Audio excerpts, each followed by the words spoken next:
told me that I could like a guy like you, and you like me. Very much. And you like me for myself, not all the razzle-dazzle and all the rest. I don't know. I think the rest is kind of fun, too. Come on, you know what I mean. I do. And I'm glad if I've helped you change your opinion of yourself. You have. See, now I gotta kind of rethink all my old feelings that I had about myself, you know? I think I'm doing a little re-examining of my own. About what? Me and Ryan, where I was with all that. You still worrying that old bone? I want to know why I work so hard for her, and why I let her have so much importance in my life, and why I loved her so much, or thought I did. You do me a favor. Anything. Don't talk to me about Ryan Finelli. You know, every time we talk and exchange thoughts, I come away feeling so great. When you bring up her name, it brings out every nasty instinct in my body, some of which are homicidal, okay? Well, we don't want any of that. No, I think it would wreck my new image. So, let's get back to where we were. And where was that? Right there. That's right. That's where we were.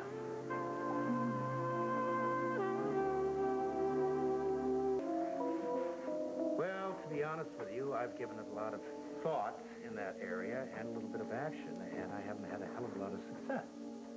Well, how come this whole thing with Rob Rowan has gotten so out of hand? Well, unfortunately, a lot of that is my fault. You see, I've been keeping Delia at arm's length for quite a while because of Maggie's jealousy.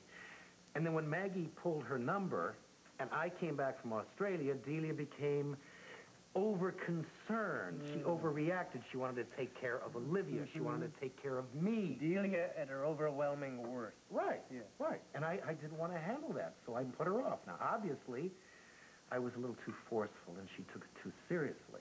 Now, that is when I figure that she intensified her relationship with the kid. They get back at you. Or to make me jealous, I don't know. But by then, I was really starting to get a little angry with her relationship with Rob. And I wanted to see her get hurt. So I decided I'd back off a little and let her learn a lesson. Well, then I discovered that I couldn't do that because I didn't want to see her get hurt again. I didn't want to see her go through all this. No, I know. Same old with Delia. I'm telling you, no matter how angry that Delia makes us, if she gets in trouble, we drop everything and run to her rescue, don't we? Yeah. But I'll be damned if I know how to help her now. Look, she's mad at me, and she's convinced that she doesn't need me anymore. Obviously, that's the way she feels about all of her nearest and dearest. I got to tell you, Roger, Delia's become more and more independent of us. But you know what? To me, she hasn't changed a bit. Well, I don't think so either. But she does, and that's the mindset we're dealing with at the moment. So what you're saying here is that we need a major campaign to kind of pull this off, huh? Oh, yeah. It's exactly my feeling. And I've given it one shot in that direction. So how'd it go? Does the term bombed out mean anything? Come on, Roger, wasn't that bad? Look, I went to Deja Vu with my hat in my hand. I apologized to her for my behavior over the last few weeks. I even told her I might have been a little jealous of her relationship with the kid. That was generous of you, Roger. I even asked her out to her favorite restaurant as a peace offering. So she was unimpressed, huh?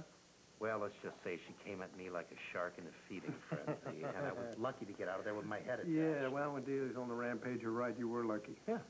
And the result of all of that is that she waltzed in here tonight with baby Leroy. Yeah, she made an awfully strong statement with that, but it doesn't matter. I mean, everybody knows as well as Delia. She knows that this newfound kind of freedom, this independence she has, it doesn't matter a damn to Ma or Ma's opinion. Yeah. Well, the easiest and most obvious solution to the problem is to run the kid over with a cement truck. That's a good idea. If it's illegal. Well, I couldn't care less, but the problem is it's very difficult to make a fast getaway in a cement truck, and Rob Rowan is not worth the risk. You know what would be even more fun? Put it in high gear and just take her away from that little creep. Frank Gillian would not be amused. Yeah, you're right. So, that leaves it up to you, Roger. Well, unfortunately, I have not been too successful. Come on, Roger. Where's the old Coleridge spirit, that old fighting spirit, that wit, that charm? Well, it's a little frayed around the edge. Come on, Roger. It'll be up to you. I mean, you got to do it. You're the only one who can pull it off. I mean, not only for Delia, but for all the young men past the age of puberty. You know, you got a point there. All right. All right, tomorrow I return to the fray. Good man. Gentlemen, I gotta tell you something. This is the weirdest conversation I've ever heard in this room. And that's saying a lot. I grant you. They're terrible. I mean, with Dee, she makes a mess of her love life even under the best of circumstances. And these are hardly the best of circumstances. She's going to get so hurt. Yeah, probably. Honey, will you talk to us? What, you want me to have a heart-to-heart talk with Delia about an affair she's having with the kid I've never even met? Yes. Will you? No way, honey. First of all, I don't want to mess with somebody who thinks they're in love. You can't talk to somebody like that. And secondly, it sounds like interference on a grand scale. It is. That's what families are for. Interfering, butting in, loving. It's all the same thing. She is a grown woman, honey. She has a right to make her own mistakes. She's not a grown woman. Honey, that's the thing with Delia. She seems so tough, but she's a baby. She has none of the defenses that a normal grown-up has. She's perfectly capable of deciding that this boy is her cosmic destiny and waltzing off and getting her heart maimed one more time. I cannot bear to watch that again. Oh, all right. Let's just say, for the sake of argument, that somebody should try to reason with her. Why me? Because she trusts you. She always has. She's known you for a long time, and the past counts with Dee. She's very loyal. And she's also, as I recall, very volatile. No, but you're not. That's why you're perfect for it. You have that wonderful, enraging quality of staying totally calm while everyone around you loses control completely. You won't lose your temper, she won't lose her temper, and she'll listen to you. I don't know about that. Honey, she'll listen to you. She's had a crush on you for a long time, which is not news to you. Not that I blame her at all. Well, are you trying to flatter me, darling? Shamelessly? Will you do it? You really know how to lay it on the line, don't you? I think so. Will you? Okay, I'll do it, but only if you will do me a favor in return. Anything. Let's get out of here, okay? Now that we've had the party at Ryan's, I have this talk with Delia, let's just go, okay? You want to drive cross-country now? Yeah, I do. I want to get started before Thanksgiving. You ready to leave? I can be if that's what you want. It is what I want. Look, we can come back for Christmas if you want to, but right now I'd just like to put a little distance between this place and my family and the memory of Max de Buzak. I understand that.